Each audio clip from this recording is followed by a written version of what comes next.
Hello commerce के मेरे होनहार छात्रों, कैसे हैं आप लोग। सबसे पहले तो आप सभी का स्वागत है आपके अपने YouTube channel Sharma ji commerce वाले में। और आज हम बच्चा पार्टी आसान करने वाले हैं आपका chapter number 1 of micro economic, that is introduction to micro economics का बहुत ही important concept, that is central problem and production possibility curve. बच्चों बहुत ही शानदार तरीके से हम इन दोनों कंसेप्ट को समझने वाले हैं रियल लाइफ एग्जांपल के साथ। इससे पिछले पार्ट में हमने टाइप ऑफ इकोनॉमी देख लिया था, टाइप ऑफ इकोनॉमिक्स पढ़ लिया था, माइक्रो इकोनॉमिक्स मैक्रो इकोनॉमिक्स में क्या डिफरेंस है, पॉजिटिव इकोनॉमिक्स और नॉर्मेटिव इकोनॉमिक्स में क्या डिफरेंस है। बहुत ही शानदार तरीके से हमने वो कंसेप्ट कवर कर लिए थे रियल लाइफ एग्जांपल के साथ। जिन बच्चों ने नहीं देखी है वो वीडियो फटाफट जाकर देख लो। आज बारी है किसकी, सेंट्रल प्रॉब्लम और प्रोडक्शन पॉसिबिलिटी कर्व की। तो इस वीडियो के बाद आई एश्योर यू आपको इस कंसेप्ट में कभी कोई प्रॉब्लम नहीं आएगी। तो फटाफट ईयरफोन लगा लो, वॉल्यूम बढ़ा लो और अपने भाई के साथ कंसेप्चुअली टॉपिक को कंप्लीट करने के लिए तैयार हो जाओ। चलिए बच्चों शुरू करते हैं।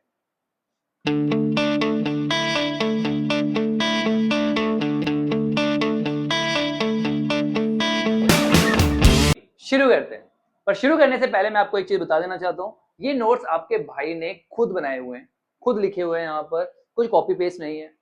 मैंने हर कंसेप्ट को बिल्कुल शॉर्ट में इजी करके लिख रखा है, जैसे कि आपको प्रॉब्लम ना आए रिवीजन करने में। ये शॉर्ट नोट्स हैं जो आपको फटाफट चुटकियों में चैप्टर को रिवाइज करने में मदद करेंगे। तो इसीलिए आपको भी ये नोट्स अपनी कॉपी में same to same copy paste कर लेने हैं, वो भी सेम टू सेम पैटर्न में, जैसे मैंने लिखे हुए वैसे के वैसे।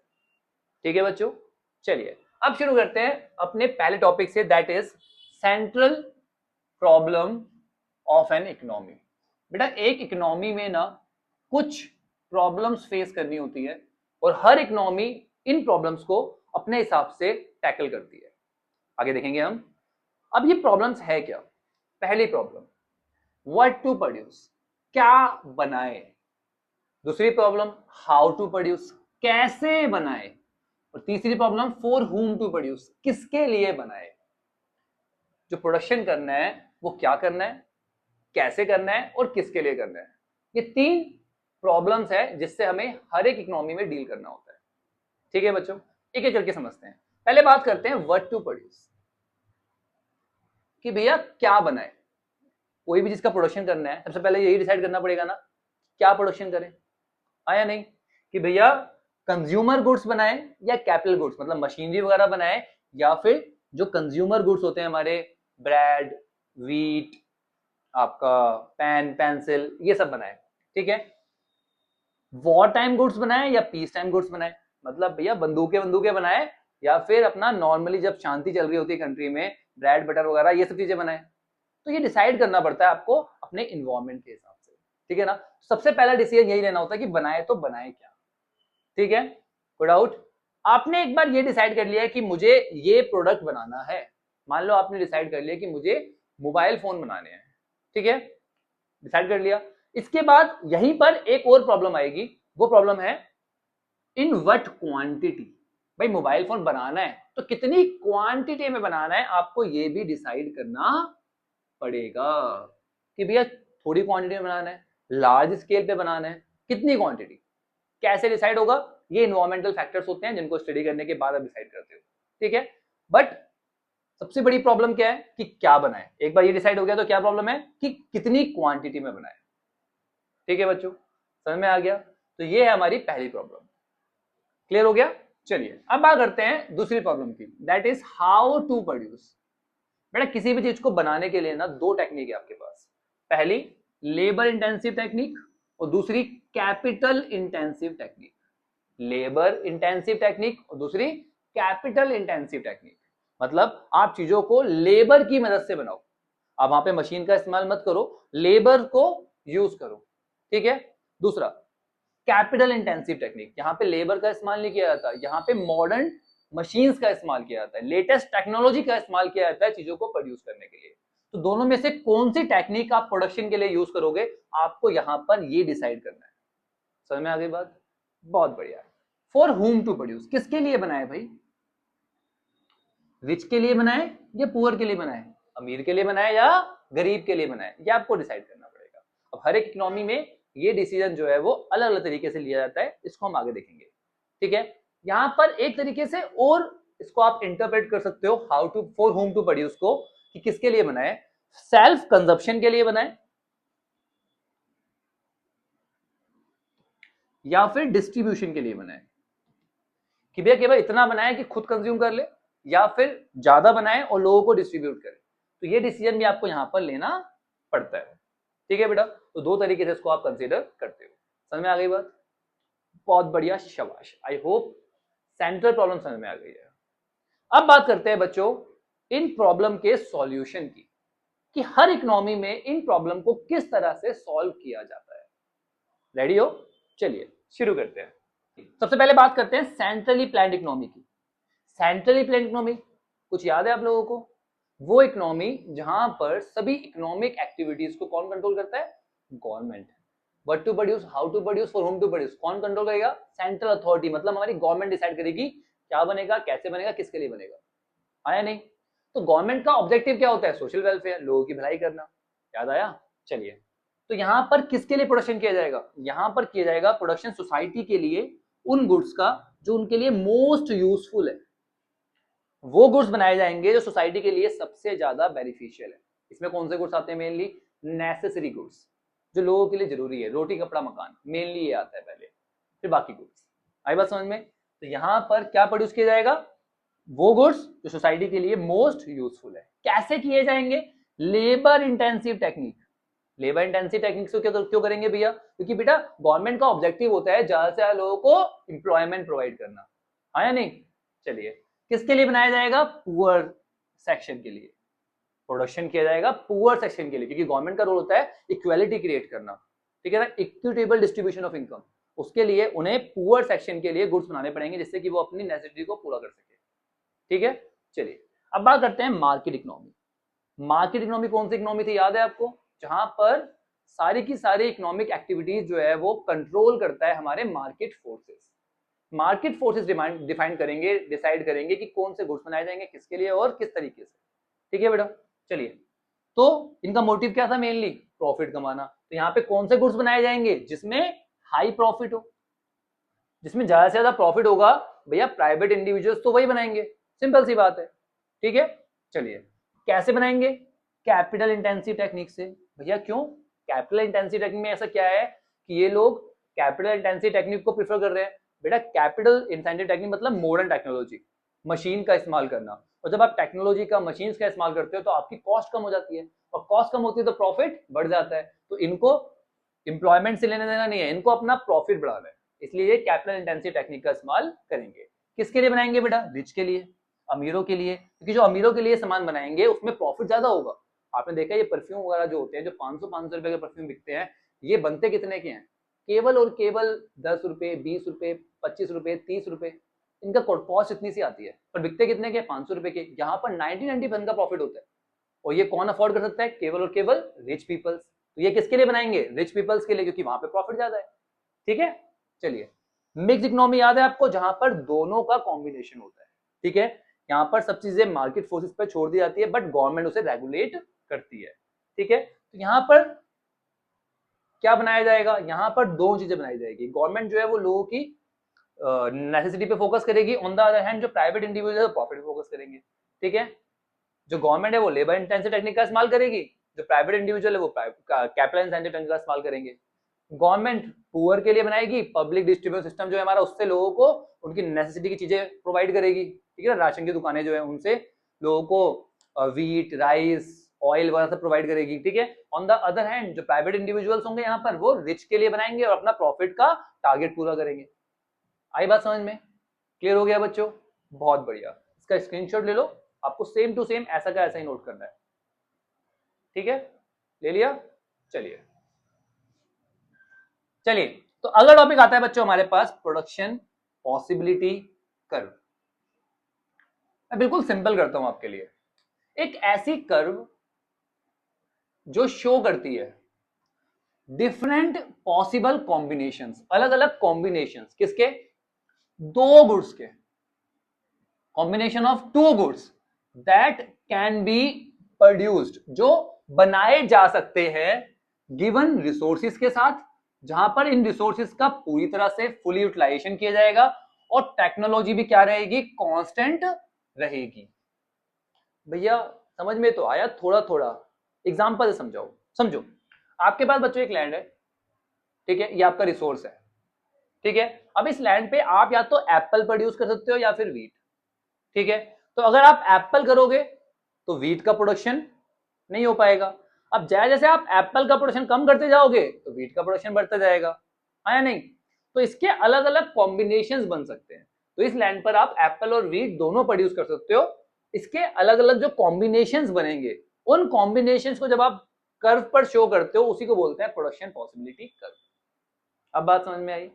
चलिए देखिए कैसे कैसे कॉम्बिनेशन बन सकते हैं। कॉम्बिनेशन ए, अगर आपने पूरा का पूरा एप्पल उगा दिया तो वीट कितना हो गया? 0। मतलब एप्पल 100 तो वीट कितना हो गया? 0। कि पूरी की पूरी लाइन पे आपने एप्पल ही प्रोड्यूस कर दिया।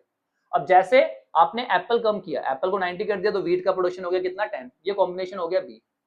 सिमिलरली एप्पल और कम किया, एप्पल का प्रोडक्शन 70 किया, तो वीट का प्रोडक्शन कितना हो गया? 20 हो गया। ये हो गया कॉम्बिनेशन सी। ऐसे कॉम्बिनेशन डी भी है और ई भी है, जहां पर एप्पल 40 और वीट 30, और एप्पल 0 है तो वीट 40 है। तो अलग अलग कॉम्बिनेशन ऑफ टू गुड्स, कितने गुड्स? टू गुड्स, जो आप प्रोड्यूस कर पा रहे हो अपने गिवन रिसोर्स। गिवन रिसोर्स मतलब आपकी जो गिवन लैंड है, उस लैंड के ऊपर या तो आप वीट या फिर एप्पल प्रोड्यूस कर पा रहे हो, हाँ या नहीं? ठीक है। जहां पे रिसोर्स आपके कांस्टेंट है, आपने पूरा का पूरा इस्तेमाल किया है, इस लैंड को पूरा यूटिलाइज कर रहे हो आप, ठीक है। और टेक्नोलॉजी को हमने क्या माना है? कांस्टेंट माना है। समझ में आ गई बात? इजी। तो यहां से बेटा एक और टर्म आती है, that is production possibility schedule. Schedule मतलब क्या होता है बच्चों? टेबल। क्या होता है शेड्यूल का मतलब? टेबल। तो एक ऐसी टेबल जो शो करती है दो अलग अलग गुड्स का different combination with given resources, जो कि फुली यूटिलाइज है और कांस्टेंट टेक्नोलॉजी के साथ, उसको बोलते हैं क्या? Production possibility schedule. तो वो आपसे पूछता है कि प्रोडक्शन पॉसिबिलिटी शेड्यूल क्या है, तो क्या बताओगे आप? एक ऐसी टेबल जो दो अलग अलग गुड्स के डिफरेंट कॉम्बिनेशन को शो करती है विद गिवन रिसोर्स, जो कि फुली यूटिलाइज होंगे, और कांस्टेंट टेक्नोलॉजी जो आप प्रोड्यूस कर सकते हो। इजी। समझ में आ गई बात? जब इसी शेड्यूल को हम किस पे दिखाते हैं बेटा? ग्राफ पे दिखाते हैं, तो क्या बन जाता है आपका? Production possibility curve. अच्छा, एक क्वेश्चन आप लोगों के दिमाग में आया क्या कि भैया ये एप्पल तो 10 कम हुआ तो वीट 10 बढ़ गया, पर ये एप्पल यहाँ पे 20 कम हुआ तो ये वीट केवल 10 ही क्यों बढ़ा? आया दिमाग में? बेटा ऐसा कुछ नहीं है कि जितना वीट कम होगा उतना ही एप्पल इंक्रीज होगा, क्योंकि दोनों को प्रोडक्शन के लिए एरिया अलग अलग चाहिए होगा। ये बात समझ रहे हो भाई? एप्पल को ज्यादा एरिया चाहिए होगा, ज्यादा एरिया में वो कम प्रोड्यूस होता होगा, ठीक है। तो यहां पर ये दिमाग में सेट रखना, ये कंपलसरी नहीं है कि दोनों सेम रेट से डिक्रीज और इंक्रीज होंगे। याद रहेगा? बहुत बढ़िया, शाबाश बेटा। तो उसका ग्राफ कैसे बनता है? ये हमारा वीट है, ये हमारा एप्पल है। जैसे जैसे मैंने वीट का प्रोडक्शन बढ़ाना शुरू किया, एप्पल मेरा कम हो गया। ये अलग अलग कॉम्बिनेशन हो जाएंगे आपके, ए बी सी। एप्पल कम कर रहा हूं तो वीट बढ़ रहा है, एप्पल और कम किया तो वीट बढ़ गया, एप्पल और कम किया तो वीट बढ़ गया। अरे बस समझ में? तो जब ये शेड्यूल को, अलग अलग कॉम्बिनेशंस को आप ग्राफ पर शो कर देते हो, तो वो क्या बन जाता है आपका? Production possibility curve. समझ में आ गया बच्चों? बहुत बढ़िया, शाबाश। अब हमारा अगला टॉपिक आता है slope of production possibility curve. हमारा जो प्रोडक्शन पॉसिबिलिटी कर्व है उसका स्लोप कैसा है? दो प्रॉपर्टीज होती है बेटा यहाँ पे। पहला स्लोप कैसा है? Downward from left to right. कैसा है देखो जरा, डाउनवर्ड है, ऊपर से नीचे आ रहा है, लेफ्ट से राइट की तरफ, आया नहीं? दूसरा concave to the point of origin. Concave to the point of origin, ये हमारा ओरिजिन है, इसकी तरफ ये कैसा है? कनकेव है। आपको पता है ये कनकेव होता है और ये कन्वेक्स होता है, तो पॉइंट ऑफ ओरिजिन की तरफ ये कैसा है? कनकेव है। समझ में आ गई बात? तो दो प्रॉपर्टीज है हमारी स्लोप ऑफ पीपीसी में, पहला downward from left to right, और दूसरा concave to the point of origin. समझ में आ गया? बहुत बढ़िया, शाबाश। अब ये डाउनवर्ड क्यों है बेटा? रीजन तो पता होना चाहिए ना कि भैया ये डाउनवर्ड है फ्रॉम लेफ्ट टू राइट, तो है क्यों? वाई? क्यों है भाई? क्योंकि जब आपका वीट का प्रोडक्शन बढ़ रहा है तो आपको एप्पल कम करना पड़ रहा है नहीं? Because with given resource increase in output of X is possible when decrease in output of Y. तो जब एक का आउटपुट कम होगा तभी दूसरे का बढ़ेगा, इसीलिए ये स्लोप डाउनवर्ड है। समझ में आ गई बात? तो ये हो गया आपका रीजन, ये रीजन आपको लिखना है, ठीक है। अब मैंने सिंबल्स का इस्तेमाल कर रखा है शॉर्ट में लिखने के लिए, इंक्रीज डिक्रीज। ठीक है, चलिए अब ये कनकेव क्यों है, ये कनकेव क्यों है पॉइंट ऑफ ओरिजिन में, इसका रीजन है increasing marginal rate of transformation. ये एमआरटी मतलब होता है मार्जिनल रेट ऑफ ट्रांसफॉर्मेशन। इसको मैं आपको आगे वाली स्लाइड्स में समझाने वाला हूं, ठीक है। अभी के लिए याद रख लो कनकेव क्यों है, increasing marginal rate of transformation. ठीक है बेटा, समझ में आ गया यहां तक, कोई डाउट है यहां तक तो बताओ। बहुत बढ़िया, इसका स्क्रीनशॉट ले लो फटाफट, जैसे कि आप लोग अपने शॉर्ट नोट्स बना पाओ। ले लिया, चलिए आगे बढ़ते हैं। चलिए बच्चों, अब आता है हमारा अगला topic, that is attainable and unattainable resources. क्या होता है बेटा अटेनेबल और अनअटेनेबल, समझो इसको बड़े ध्यान से। अटेनेबल का मतलब होता है पॉसिबल। क्या होता है बच्चों, पॉसिबल। अटेनेबल मतलब पॉसिबल, जो पॉसिबल है। अनअटेनेबल क्या होता है, जो पॉसिबल नहीं है, इम्पॉसिबल। आ रही है बात समझ में। तो अटेनेबल रिसोर्सेस, अटेनेबल कॉम्बिनेशंस कौन से होंगे, जो आपके पीपीसी के ऊपर आए। जैसे मान लो ये ए और बी जो है ना, ये आपके पीपीसी के ऊपर आ रहे हैं, ठीक है, तो ये अटेनेबल है, पॉसिबल है। या फिर पीपीसी के अंदर, जो पीपीसी के अंदर पॉइंट आ रहा है वो भी अटेनेबल है, क्योंकि गिवन लैंड पर, गिवन रिसोर्स के साथ आप यही कॉम्बिनेशंस प्रोड्यूस कर सकते हो। जैसे हमारे केस में क्या था, जब वो 100 था वो कितना था, 0 था। जब वो 90 हुआ तो वो कितना हो गया था, 10। तो यही रिसोर्सेज आप प्रोड्यूस कर सकते हो। अगर मैं बोलूं 100 वीट और एप्पल जो है वो 50, ये प्रोड्यूस करना, भाई ये पॉसिबल ही नहीं है, क्योंकि हमारे पास इतनी लैंड ही नहीं है कि मैं दोनों का प्रोडक्शन कर सकूं। है क्या इतनी लैंड, नहीं है। तो ये कॉम्बिनेशंस कैसे हो जाएंगे बेटा, अनअटेनेबल, नॉट पॉसिबल, क्योंकि हमारे पास जो रिसोर्सेस है उससे हम इतना प्रोडक्शन नहीं कर सकते। तो ये वाले जो है वो कहाँ आएंगे बेटा, हमारी पीपीसी के बाहर। ठीक है, पीपीसी के बाहर आएंगे। ये पॉइंट हो गया मेरा पॉइंट सी, ये पीपीसी से बाहर है। ये कैसा पॉइंट है हमारे पास, अनअटेनेबल, जो पॉसिबल नहीं है। समझ में आ गई बात। चलो दोबारा से आ जाओ अटेनेबल पॉइंट पे। ये ए और बी और सी तीनों ही अटेनेबल है, बट यहां पर ए और बी में जो रिसोर्सेस है, हमारे वाले केस में जो हमारी लैंड थी वो फुली यूटिलाइज है। क्या है बच्चों, fully utilised. On the other hand इस वाले केस में ये अटेनेबल तो है बट नॉट फुली यूटिलाइज्ड। यहां पे रिसोर्स का पूरी तरह से इस्तेमाल नहीं हो रहा है। समझ में आ गया बच्चों, क्लियर हो गया अटेनेबल और अनअटेनेबल। बहुत बढ़िया, शाबाश। ये टॉपिक हमारा क्लियर हो गया बेटा, अटेनेबल और अनअटेनेबल का। ठीक है, अब हम बात करेंगे PPC and growth in resources. जब रिसोर्सेज बढ़ जाते हैं तब पीपीसी पर क्या इफेक्ट होता है, या फिर जब टेक्नोलॉजी इंप्रूव हो जाती है तब हमारे पीपीसी पर क्या इफेक्ट होता है। चलिए एक एक करके देखते हैं। पहले बात करते हैं रिसोर्सेज की। इंक्रीज इन रिसोर्सेज, हमारे यहां पे रिसोर्स क्या था बेटा, लैंड। आपने क्या करा, पड़ोसी जो था आपका वो लैंड बेच रहा था, आपने वो परचेज कर ली, तो ये लैंड आपने इंक्रीज कर ली। ठीक है, पहले लैंड ये थी आपकी, अब ये आपने और इंक्रीज कर ली। तो अब आप पूरी की पूरी लैंड पर जो आपने इंक्रीज करी है वो भी, और जो पहले वाली थी वो भी, पूरे के पे पूरी की पूरी लैंड पे आप प्रोडक्शन कर रहे हो, किसका, वीट और एप्पल का। तो क्या होगा, प्रोडक्शन बढ़ जाएगा, दोनों का प्रोडक्शन बढ़ेगा, वीट का भी और एप्पल का भी, हाँ या नहीं। तो बेटा इस केस में जो आपकी पीपीसी है, मान लो पहले पीपीसी ये थी, वो क्या हो जाएगी, फॉरवर्ड शिफ्ट हो जाएगी, आगे की तरफ शिफ्ट हो जाएगी। होगी या नहीं होगी, ऑब्वियसली होगी, क्योंकि यहां पर हम एप्पल और वीट दोनों का ही प्रोडक्शन बढ़ा पाएंगे। क्लियर।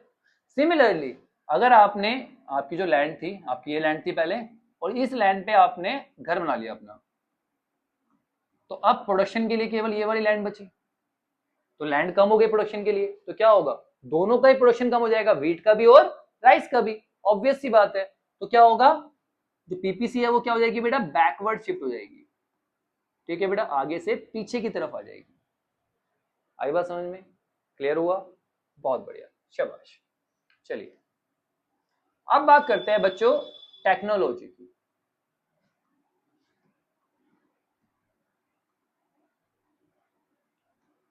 अगर टेक्नोलॉजी इंप्रूव हो गई तो क्या होगा बेटा, जब टेक्नोलॉजी इंप्रूव होती है तो क्या होता है, प्रोडक्शन बढ़ जाता है। प्रोडक्शन बढ़ता है ना, आपने एक ऐसी टेक्नोलॉजी बना ली है जिससे कि आप ज्यादा प्रोड्यूस कर पा रहे हो विद सेम रिसोर्सेस। आया नहीं, टेक्नोलॉजी का फायदा ही क्या होता है कि भैया प्रोडक्शन बढ़ता है और कॉस्ट कम होती है। आया नहीं, तो अगर आपके व्हीट और राइस दोनों के ही प्रोडक्शन की टेक्नोलॉजी इंप्रूव हो गई तो आपका जो पीपीसी है वो क्या हो जाएगा बच्चों, फॉरवर्ड शिफ्ट हो जाएगा, हो जाएगा। बट कभी कभी क्या होता है, केवल एक गुड्स की जो टेक्नोलॉजी है, मान लो ये एक्स है और ये वाई है, ठीक है, केवल एक गुड्स की टेक्नोलॉजी इंप्रूव हुई है, दूसरे की इंप्रूव नहीं हुई, तो जिसकी टेक्नोलॉजी इंप्रूव हुई है उसका प्रोडक्शन बढ़ जाएगा, दूसरा वैसा का वैसा ही रहेगा। ठीक है, तो मान लो अगर एक्स की टेक्नोलॉजी इंप्रूव हुई है तो क्या होगा बच्चों, सॉरी वाई की टेक्नोलॉजी इंप्रूव हुई तो क्या होगा, वाई का प्रोडक्शन बढ़ जाएगा। ठीक है, वाई का प्रोडक्शन बढ़ जाएगा और एक्स वैसा का वैसा रहेगा। ऑन द अदर हैंड अगर एक्स की टेक्नोलॉजी इंप्रूव हो गई, ठीक है बेटा, तो एक्स का प्रोडक्शन बढ़ जाएगा और वाई वैसा का वैसा रहेगा। इजी, समझ में आ गया, बहुत बढ़िया, शाबाश। देखो बेटा, तो अगर टेक्नोलॉजी इंप्रूव होती है तो क्या होगा, फॉरवर्ड शिफ्ट हो जाएगा, ए बी से सी डी हो जाएगा। ठीक है, अगर केवल व्हीट की टेक्नोलॉजी इंप्रूव हुई है तो व्हीट का प्रोडक्शन बढ़ेगा, अगर केवल एप्पल की टेक्नोलॉजी इंप्रूव हुई है तो एप्पल का प्रोडक्शन बढ़ेगा। क्लियर हो गया, बहुत बढ़िया, शाबाश। चलिए अब चलते हैं अपने अगले टॉपिक पे, that is opportunity cost. Opportunity, आपने बहुत बार लोगों को बोलते हुए सुना होगा कि यार मैंने ना अपॉर्चुनिटी मिस कर दी, सुना है बोलते हुए कि वो अपॉर्चुनिटी मैंने मिस कर दी। मतलब कुछ पाने के लिए कुछ छोड़ना पड़ता है, और वो जो आप छोड़ रहे हो ना बेटा उसी को बोलते हैं अपॉर्चुनिटी। सिंपल सी बात है, हाँ या नहीं। अगर मैं इकोनॉमिक्स की टर्म में बोलूं तो अपॉर्चुनिटी कॉस्ट क्या होता है, सेकंड बेस्ट अल्टरनेटिव यूज। क्या बोला मैंने, सेकंड बेस्ट अल्टरनेटिव यूज। जो आपका सेकंड बेस्ट अल्टरनेटिव यूज है, जिस चीज को आपने ग्रैब किया है, उसको ग्रैब करने की वजह से कुछ ना कुछ छोड़ा है आपने, तो उसके बाद जो सेकंड बेस्ट है, ठीक है ना, उसकी जो कॉस्ट है वही है आपकी अपॉर्चुनिटी कॉस्ट। अगर मैं अपने एग्जांपल में बात करूं, अगर मेरे पास एक पीस ऑफ लैंड है, एक लैंड है मेरे पास जिसपे मैं वीट प्रोड्यूस कर रहा हूं। अगर मैं वीट प्रोड्यूस कर रहा हूं और मुझे प्रॉफिट हो रहा है कितना, 11,000 रुपीज का। ठीक है, अगर उसी लैंड पर मैं एप्पल प्रोड्यूस करूं तो मुझे प्रॉफिट होगा कितना, 10,000 रुपीज का। तो मैं क्या प्रोड्यूस करूंगा, ऑब्वियसली मैं वीट प्रोड्यूस करूंगा, है ना। बट वीट का सेकंड बेस्ट, वीट के बाद second best alternative, second best alternative कौन सा है, एप्पल, जो कि ये मेरा 10,000 आया नहीं। तो ये है मेरी अपॉर्चुनिटी कॉस्ट, कि भाई वीट प्रोड्यूस करने के लिए मुझे ये एप्पल छोड़ने पड़ रहे हैं। ठीक है, और जो इसकी कॉस्ट होती है वही होती है मेरी अपॉर्चुनिटी कॉस्ट। समझ में आई बात, बहुत बढ़िया, शाबाश। ध्यान रखना और बहुत ध्यान से समझना ये वाला पॉइंट, जब भी हम अपॉर्चुनिटी कॉस्ट कैलकुलेट करते हैं तो हम उसमें सेकंड बेस्ट लेते हैं, कि भैया अगर मैं एप्पल प्रोड्यूस कर रहा हूं मान लो, तो मेरे लिए जो अपॉर्चुनिटी कॉस्ट होगी वो होगी 8,000, क्योंकि एप्पल प्रोड्यूस कर रहा हूं तो एप्पल के बाद जो सेकंड बेस्ट है वो राइस है। उससे अच्छे वाले की बात नहीं करेंगे हम कभी भी, उससे सेकंड बेस्ट की बात करेंगे, क्योंकि अपॉर्चुनिटी कॉस्ट में सेकंड बेस्ट ही आता है। क्लियर हो गया, तो ये ध्यान रखना, अपॉर्चुनिटी कॉस्ट में हमेशा सेकंड बेस्ट अल्टरनेटिव यूज होता है। तो what is opportunity cost, the second best alternative use of a commodity is known as opportunity cost. समझ में आ गया, इजी हो गया बच्चों, एग्जांपल समझ में आ गया पूरी तरह से, बहुत बढ़िया। अब आता है हमारा अगला concept, that is marginal opportunity cost.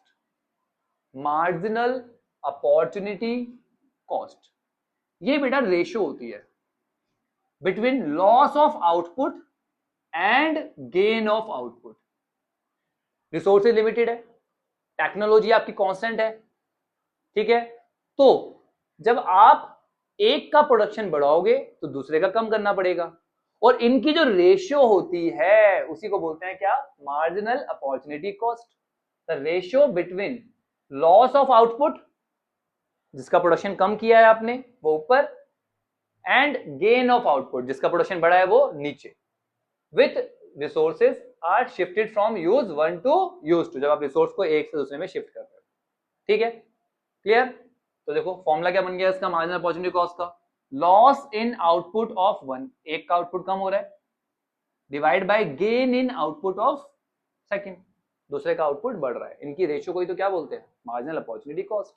Easy example देखो, x का प्रोडक्शन कितना था पहले 100, ये x क्या है हमारे पास, हमारा वीट, और ये क्या है हमारा, मान लो एप्पल है, एग्जांपल ले लो, या फिर एक्स वाई समझ लो, आप कंफ्यूज मत हो।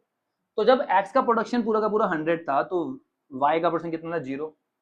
ठीक है, चलिए, तो यहाँ पे तो मार्जिनल अपॉर्चुनिटी कॉस्ट कुछ नहीं है। अब देखो जरा, अब ये x का जब प्रोडक्शन कम हो गया, 10 कम हो गया, तो y का प्रोडक्शन कितना बढ़ गया बेटा, 25।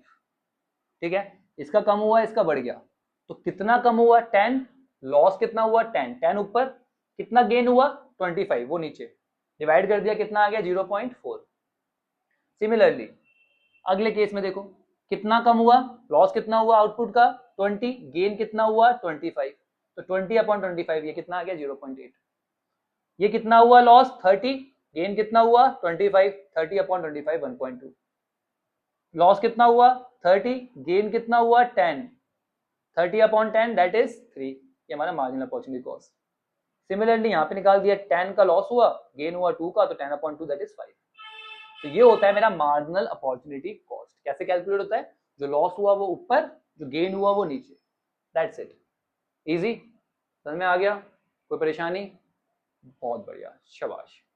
अच्छा, मैंने आपको एक चीज बताई थी, जो पीपीसी है मेरा वो कैसा है, कनकेव है, और क्यों है, क्योंकि वहां पर increasing marginal rate of transformation है। क्या है बच्चों, increasing marginal rate of transformation.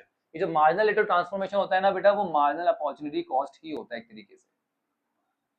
जो ट्रांसफॉर्मेशन हो रहा है, ट्रांसफॉर्मेशन एक से दूसरे में, वो कैसा हो रहा है, हमेशा इंक्रीजिंग हो रहा है। कैसा हो रहा है बच्चों, इंक्रीजिंग हो रहा है, देखो इंक्रीज कर रहा है, इसीलिए ये कनकेव है। अगर ये डिक्रीजिंग होता तो कैसा होता, वो कन्वेक्स हो जाता। आई बात समझ में, क्लियर हुआ? बहुत बढ़िया, शाबाश। देखो यहाँ पे देखो, जो लॉस है, ठीक है, जो लॉस हुआ इसके रिस्पेक्ट में इसका क्या हो गया, गेन हो गया। ठीक है बेटा, यही इसका स्लोप होता है। इजी, समझ में आ गया, क्लियर हो गया बच्चों? कभी कभी ना आपसे अजम्पशंस पूछ ली जाती है पीपीसी की, कि अजम्पशन क्या है। भैया आपने तो पढ़ाया नहीं अजम्पशन, बेटा मैंने पढ़ा दिया। देखो